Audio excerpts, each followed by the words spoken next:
Good morning. This morning I'm going to talk about 2 points that look very similar.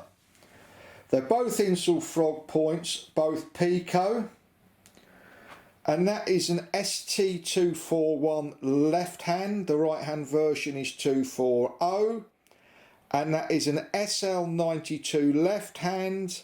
The right hand version is SL-91. And I'll tell you why I recommend these points. Now I call them short string line points, but they're not. But I'm going to show you the major difference here. The SL-92, the turnout is radius 4. The ST-241, the turnout is radius 2. So to show you, if I put a radius 2 on there,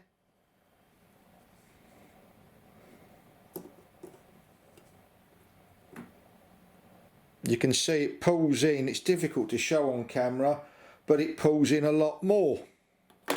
So I'll show you again. The turnout on this is radius 4. The turnout on this is radius 2. For those tech buffs, this is 610mm radius, this one is 438mm radius. And what I'll do now is show you the effect they have on the track. What I'm going to demonstrate now is a loco going through the 241, which is obviously a left hand second radius point. Now I'm going to demonstrate the same loco going through the radius 4 point. If I can remember what does what here. Yep, there we go. And here we are going through the radius 4 point. And you can see the difference. It is just so much smoother. It looks a lot better. It's not as tight. And I'll show you again. Here we are going through the radius 2.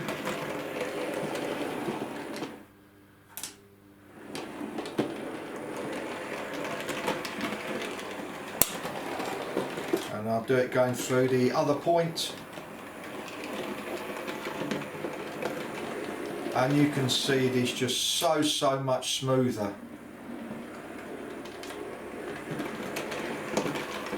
And I'll demonstrate one more time.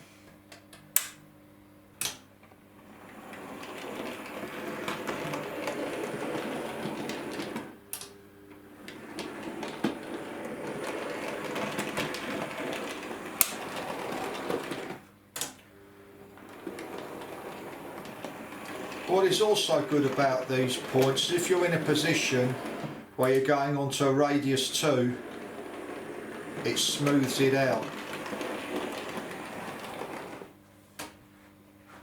Here is what I believe is a slightly better view,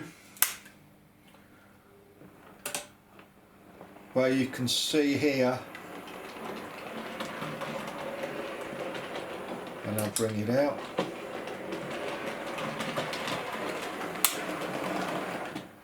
And we'll show you it going through the other point, and you can see it is just so much smoother. Now sadly, ST-241 and SL-92, these are the only two that I have running concurrent, i.e. as in I can show you straight away what the difference is. Now what I did do, I did have a normal left hand, this point it's going to go over now, I did have a normal ST-241 and I replaced it with the SL-92 and I had to move the track further out. Now, obviously you can see I do not have the space to change the other point. But what I will say is I would have used SL-92 and SL-91 all day long rather than the ST-241 and the ST-240, for obvious reasons, as I hope you can see, just running this loco over these points. What I'm going to do now is run a nice little tank engine over so you can see.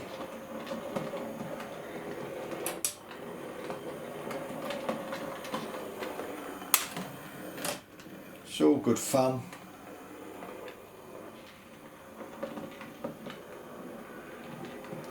And even with a small tank engine, you can see it's just so much more realistic. Okay, here comes the Class 70 going over the 241.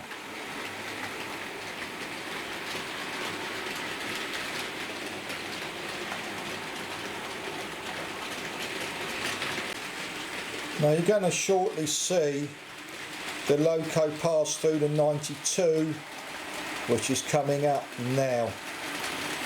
So smooth. If I'd have known about SL-92 and SL-91 before I built my railway, I would have used them rather than 241 and 240. However, I do not have the space, or I'll put it another way, I would have to rip so much up to accommodate them that I just do not think it's worth it. I've changed them where I can, like to the siding to the right where I did the initial demonstration, but they are just so much smoother. Thank you very much for watching, and I hope you found this video interesting. Thank you.